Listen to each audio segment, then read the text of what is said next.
নমস্কাৰ মোৰ মৰমৰ ছাত্ৰ ছাত্ৰীসকল। আজি এই ভিডিঅ'টোৰ জৰিয়তে লিগাঙৰ আনন্দ এই পাঠটো তোমালোকক ধুনীয়াকৈ ৰিডিং পঢ়াই দিম। তোমালোকে ঘৰতে ভিডিঅ'টো চাই পঢ়িবলৈ চেষ্টা কৰিবা। লিগাঙৰ আনন্দ এই পাঠটো পঢ়াই দিয়াৰ আগত আমি ওপৰৰ এই শব্দবোৰ পঢ়ি লওঁ আহা। বন্ধু, এসপ্তাহ, স্কুল, সন্ধিয়া, পিন্ধি, খাদ্যবস্তু, অৱস্থা, আগ্ৰহ। অনুপমৰ আজি বৰ আনন্দ। সি তাৰ বন্ধু মোহনৰ লগত আলি আয়ে লিগাং উৎসৱলৈ যাব। এসপ্তাহমানৰ আগতেই অনুপমে দেউতাকৰ পৰা অনুমতি লৈ থৈছে। মোহন মিলি হৈছে অনুপমৰ বৰ ভাল বন্ধু। মোহনৰ মিচিং গাঁওখন অনুপমহঁতৰ ঘৰৰ পৰা 7 কিলোমিটাৰ মান দূৰৈত। এখন নদীৰ পাৰত সিহঁতৰ গাঁওখন। মোহনে অনুপমহঁতৰ গাঁৱত থকা তাৰ পেহীয়েকৰ ঘৰত থাকি স্কুলত পঢ়িছেহি। ফাগুন মাহৰ প্ৰথম বুধবাৰটোতে আলি আয়ে লিগাং উৎসৱ পতা হয়। এই উৎসৱটো সহজ সৰল মিচিংসকলৰ বৰ আদৰৰ। লিগাঙৰ দিনা পুৱাই মোহনৰ লগত চাইকেলত উঠি অনুপম মোহনহঁতৰ গাঁও পালেগৈ।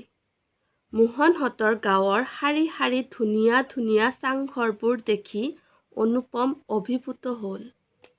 অনুপম মোহনহঁতৰ লিগাং উৎসৱলৈ এইবাৰ প্ৰথম আহিছে। মোহনৰ লগত অনুপমক দেখি মাক দেউতাকে আথে বেথে ভিতৰলৈ মাতি নিলে। গাঁওখনত লিগাঙৰ আনন্দ বিয়পি পৰিছে। ক'ৰবাত ঢোল এটা গুমগুমাই আছে। দূৰৰ পৰা বতাহত ভাহি আহিছে সুৰীয়া ঐনিতমৰ কলি। অনুপমে মোহনৰ দেউতাকক লিগাঙৰ বিষয়ে সুধিলে। সি মোহনৰ দেউতাকক তাৱৈ বুলিয়ে মাতিছিল। তাৰ কথাত তাৱৈয়েকে ক'লে, লিগাং আমাৰ কৃষি উৎসৱ। প্ৰতি বছৰে ফাগুন মাহৰ প্ৰথম বুধবাৰে আমি এই উৎসৱটো পালন কৰোঁ। সেইদিনা আমাৰ সকলো কৃষকে পথাৰৰ আহু ধানৰ বীজ সিঁচে। সন্ধিয়া ডেকা গাভৰুসকলে ঘৰে ঘৰে গৈ ৰং ধেমালি কৰেগৈ। গুমৰাগ নামৰ নাচবিধ নাচে। ঐনিতম নামৰ গীত গায়। তোমালোকে যে বিহুৰ সময়ত বিহুগীত গাই বিহু নাচ নাচি ৰং ধেমালি কৰা, তাৰ লগত আমাৰ লিগাং একেই। অনুপম আৰু তাৱৈয়েকৰ কথাৰ মাজতে মোহনে অনুপমক এযোৰ নতুন কাপোৰ দিলেহি। কাপোৰযোৰ হাতত লৈ অনুপম আচৰিত হৈ গ'ল। সি কাপোৰযোৰ লিৰিকি বিদাৰি চালে। ইমান ধুনীয়া, ইমান ৰংচঙীয়া। মোহনে কাপোৰযোৰ তাক পিন্ধিবলৈ কোৱাত অনুপমে সেয়া কিনো কাপোৰ সুধিলে। মোহনে মিচিককৈ হাঁহি এটা মাৰি ক'লে, এয়া আমাৰ মিবু গালোক। লিগাং উৎসৱত আমাৰ ডেকাবোৰে এইযোৰ সাজকে পিন্ধে। ছোৱালীবোৰে পিন্ধে ৰিবি গাছেং।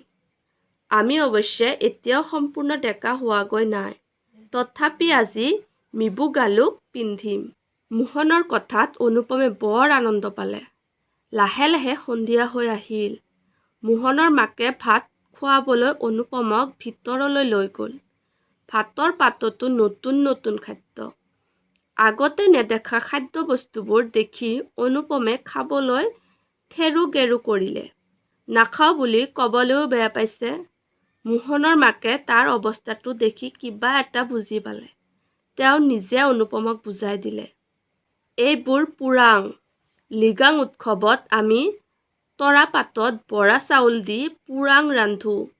খোৱাচোন, সোৱাদ লাগিব। অনুপমে বৰ আগ্ৰহেৰে সেয়া খালে। খাই থাকোঁতেই অনুপমে মোহনহঁতৰ ঘৰৰ চোতালত ঢোলৰ মাত শুনিবলৈ পালে। ঢোলবোৰ গুমগুমকৈ বাজিছে। গাঁৱৰ ডেকা গাভৰুহঁতে মোহনহঁতৰ ঘৰত গুমৰাগ নাচ নাচিবলৈ আহিছে। অনুপমে পলম নকৰিলে।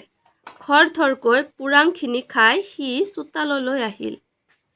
সেই সময়ত মোহনহঁতৰ গাঁৱৰ ডেকা গাভৰুবোৰৰ সৈতে গুমৰাগ নাচ নাচিবলৈ তাৰো বৰ মন গ'ল।